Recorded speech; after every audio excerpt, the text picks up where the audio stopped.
দরকার নাই, যে গণতন্ত্র মানুষকে পুড়িয়ে মারে। এই গণতন্ত্রের আমাদের কোনো প্রয়োজন নাই, যে গণতন্ত্র এক এই গণতন্ত্রের আমাদের কোনো প্রয়োজন নাই, যে গণতন্ত্র এক বিধবা মহিলাকে কাঁদায় আর সন্তান। এই গণতন্ত্রের কোনো প্রয়োজন আমরা মনে করি না, যে গণতন্ত্র সংসদে আগুনে পুড়িয়ে শেষ করে জন্য মানুষ নয়, বরং মানুষের জন্য গণতন্ত্র। যদি মানুষকে পুড়িয়ে মেরে ফেললো, আমরা গণতন্ত্র কাদের দ্বারা কাদের মাধ্যমে আমরা তাদের জন্য আমরা প্রতিষ্ঠা করব। সুতরাং মানুষকে আগে বাঁচাইতে হবে। আমরা তাই আজকে ওলামা সমাজের পক্ষ থেকে, আলেম ওলামাদের পক্ষ থেকে আজকে আমরা সকল রাজনীতিবিদদের কাতর অনুরোধ জানাচ্ছি, অবশ্যই আপনাদের রাজনৈতিক কর্মসূচিতে আমরা সমর্থন করি। রাজনৈতিক কর্মসূচি দেওয়ার অধিকার প্রত্যেক রাজনৈতিক ধ্বংস করার, চালিয়ে দেওয়ার, অরাজকতা সৃষ্টি করা, সন্ত্রাস সৃষ্টি করা এর অধিকার কারণে কোনো রাজনৈতিক ধরনে। সুতরাং আমরা এই দেশের সকল রাজনীতিবিদ যারা ক্ষমতায় আছেন তাদেরকেও, যারা ক্ষমতায় নেই তাদেরকেও আমরা বলবো যে একটা উপায় বের করো। উপায় কি হবে? আমাদের বিশ্বাস আপনারা উপায় বের করতে পারবেন। আমরা জানি না যে পরিস্থিতি চলছে, এই পরিস্থিতিতে আমরা কি উপায়ের কথা বলবো। আমরা বর্তমানে সাধারণ মানুষ উপায়হীন হয়ে গেছি, উপায়হীন হয়ে গেছি, আমরা উপায়হীন হয়ে গেছি। আমরা আর আমরা এই মরতে চাই না, আমরা আর ধ্বংস চাই না, আমরা আর আগুন চাই না। হাদিসের মধ্যে আপনার আগুন দেয়া কাউকে পোড়ানো, মানুষ তো দূরের কথা, একটা পিঁপড়াকে পোড়ানো হাদিসের মধ্যে কঠোর নিষেধ। একটা প্রাণী, একটা পোকাকেও আগুন দিয়ে পোড়ানো যায় না, আর সেইখানে মানুষকে আমরা সাথে সাথে সকলকেই বলবো শুভবুদ্ধি হোক এবং এই দেশের জনগণের স্বার্থে যতটুকু নমনীয় হওয়া দরকার, জনগণকে বাঁচাইতে যতটুকু নমনীয় হওয়া দরকার, প্রত্যেক দলে এতটুকু নমনীয়তা তারা ধারণ করবেন এবং আমাদেরকে বাঁচার পথ আমরা সকলকে তারা এখানে এসেছেন এবং এই সকলকে আমরা মোবারকবাদ জানাচ্ছি এবং ধন্যবাদ জানাচ্ছি। আমার মনে হয় যে এই যে সন্ত্রাস চলতেছে, এই সন্ত্রাসের সবচেয়ে বড় এ হইল আমরা আলামত থেকে বুঝতে পারি এই ধরনের ভাবে মানুষকে ধ্বংস করা, জ্বালানো পোড়ানো এই জমাত শিবিরেরই আমরা জানি আমাদের স্বাধীনতা সংগ্রামী সভায় এরা কত নৃশংস আচরণ করেছে।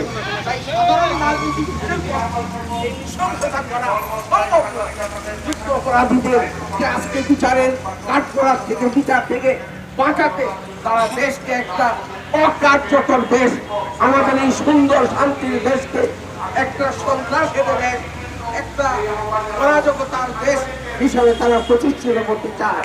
কারণ তারা বাংলাদেশের স্বাধীনতাকে কখনো তারা স্বীকার করেনি, আজও তারা স্বীকার করে।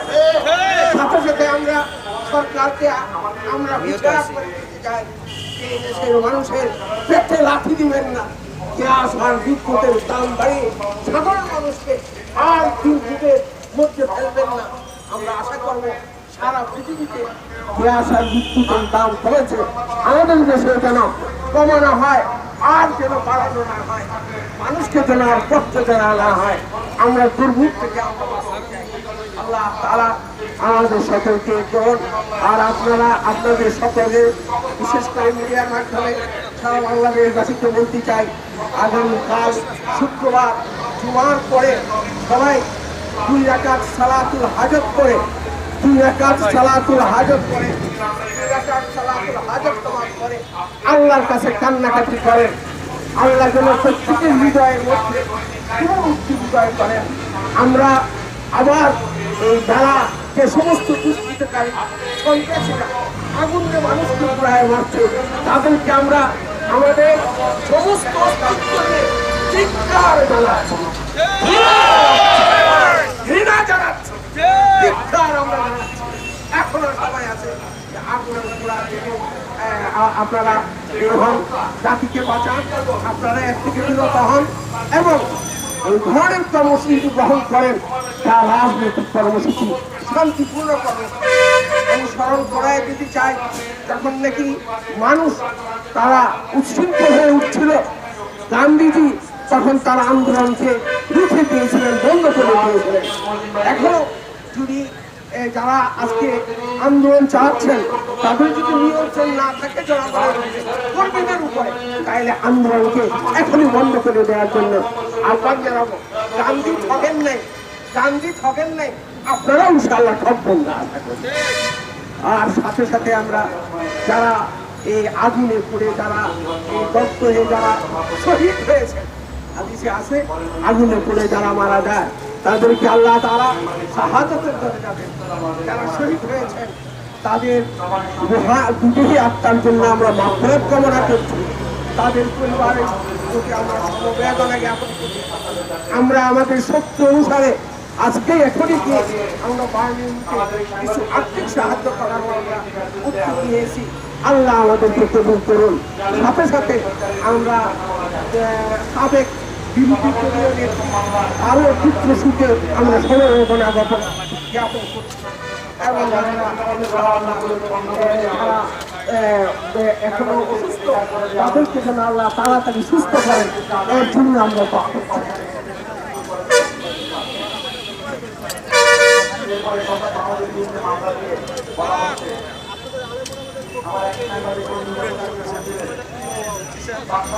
সেটি আমি বললাম যে এখন সবকিছু বন্ধ করে দেওয়া, এখনই এই বন্ধ করে দিয়ে আবার নিজেরা একত্রে এবং ঐক্যবদ্ধ হয়ে একটা পথ তারা বের করে যাতে রাজনৈতিক সমস্যার সমাধান হয়ে যায়।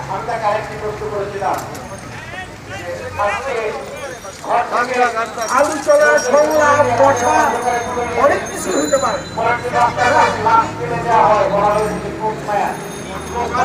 আমি যে কোনো একটা পন্থার কথা বলছি না, যারা ওখানে আগুন যে তারা তাদের বিরুদ্ধে মৃত্যুদণ্ডের দাম রেখে আইন করা এই দাবি।